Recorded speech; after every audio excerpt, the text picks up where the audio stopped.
Mais uma vez, uma ótima tarde para você. O Ver Mais, então, está começando agora e, como a gente disse, é impossível não nos sensibilizarmos com a maior tragédia do esporte. O avião que caiu chocou o mundo. Ele levava toda a delegação da Chapecoense, mais colegas jornalistas e a tripulação. A comoção não é só nacional, é internacional. Muitos choraram vendo a repercussão da tragédia, não é mesmo? Quem não conseguiu conter as lágrimas ontem, né? Se colocando no lugar das esposas, dos familiares, vendo aquelas fotos, né? Quem não se sensibilizou vendo os torcedores da Chape, como é carinhosamente chamada, chorando, porque não verão mais os seus jogadores defendendo a camisa verde e branca, né? Para eles, acabou, foi um sonho que se foi. É impossível não se emocionar, não é mesmo? Mas a partir de agora, o que podemos fazer?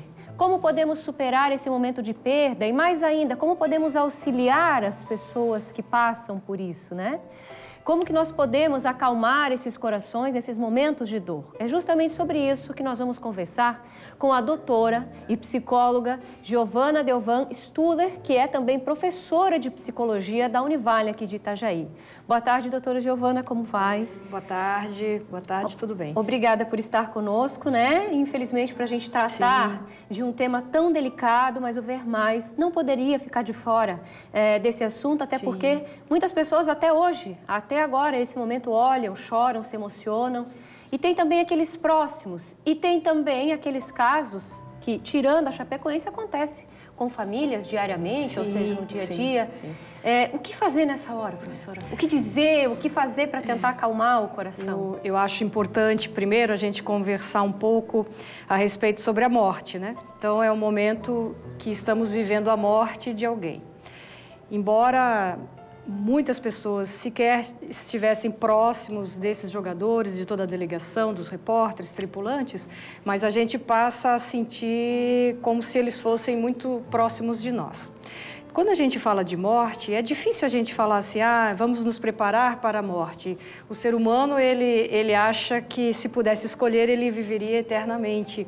E a gente vive em função, muitas vezes, de buscar postergar ao máximo a nossa finitude. Mas ela é real e é verdadeira.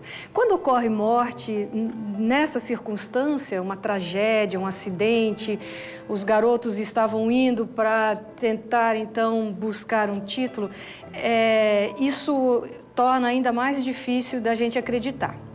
Então, acho importante a gente poder abordar um pouco o que pesquisas mostram a respeito dos estágios, das posições que a gente pode ter diante da morte. Então, uma primeira posição é a negação. E ontem, olhando os telejornais, lendo, a gente via, eu não acredito, eu não acredito que a gente chama de ainda não caiu a ficha. Exatamente. É a primeira posição, geralmente, que a gente observa na maioria das pessoas que ficam, é a negação. Depois vem um outro estágio, uma outra posição que a gente chama de revolta.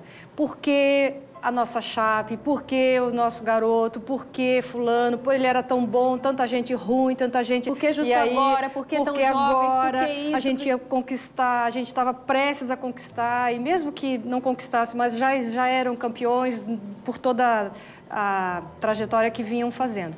Então, e depois, o que pode acontecer para muitas pessoas é a depressão, que não tem mais sentido, o que vai ser minha vida, o que vai acontecer conosco, perdi um filho porque tem os pais, tem as esposas, tem os filhos, enfim, tem uma série de familiares, os amigos bem próximos. E pode ser que a gente realmente constate muitas pessoas sofrendo do que a gente chamaria então de um transtorno depressivo. Essas pessoas precisam ser auxiliadas. Hoje, o melhor auxílio, e a gente já vê várias manifestações de solidariedade, é estar próximo, é poder dar um abraço, é poder estar junto, porque palavras não existem. Assim. O que dizer? Todo mundo está chocado. É deixar chorar, é deixar desabafar. Poder falar sobre o que menos é indicado é engolir a tristeza, é engolir o choro, é engolir a saudade. Quanto mais se fala, quanto mais se verbaliza, maior a chance de você elaborar um luto. Logicamente que o tempo ele vai ser relativo para cada pessoa. para a maioria de nós que não estamos tão próximos a essas pessoas que partiram nesse acidente, a nossa vida continuou. Você está trabalhando, eu trabalhei, mas certamente parentes, amigos mais próximos, quem está lá em Chapecó mesmo, aguardando pelos corpos, essas pessoas ainda estão na primeira fase, assim, não acredito que está acontecendo, eu quero ver ele chegar, eu quero... Então, tem todo esse ritual que é importante, o funeral, o velório, isso é importante para você elaborar o seu luto e elaborar essa perda. Depois, a gente vai observando para algumas pessoas, para algumas mais rápido, outras nem tanto, que é o processo de aceitação e enfrentamento. Ou seja, a vida continua. A gente escutou já, hoje, inclusive, eu acho que já ouvi, a Chape vai continuar, nós vamos nos erguer, nós vamos colocar um outro time, porque, afinal de contas, a Chapecoense não era somente aqueles garotos que partiram. Então, ela representa muito mais de uma cidade, de um estado, enfim, de um esporte dentro de tantos outros. E tem os torcedores, né? Porque o coração ficou ali, junto com aquele sentimento do chegamos tão perto, a gente ia, né? Numa final, ou seja, tão esperada. Tem tudo isso também, né? Além da morte, a paixão pelo time, né? Mesmo que não estivessem vivendo esse momento, a forma como ocorreu a morte dessas pessoas, ela impacta qualquer um de nós. É uma morte súbita, como as grandes tragédias. Às vezes a gente escuta acidentes de ônibus e lá se vão não sei quantas pessoas.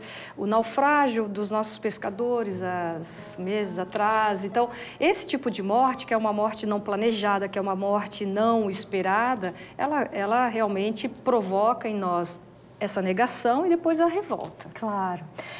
Professora, muito obrigada por estar conosco, esclarecer esses pontos, né? E é sempre importante a gente falar sobre isso, né? Igual a professora falou, é melhor falar, melhor deixar sair, melhor chorar, ou seja, fazer aquilo que tem para fazer na hora, porque se guarda, é igual a professora falou, pode levar a outros estágios, né?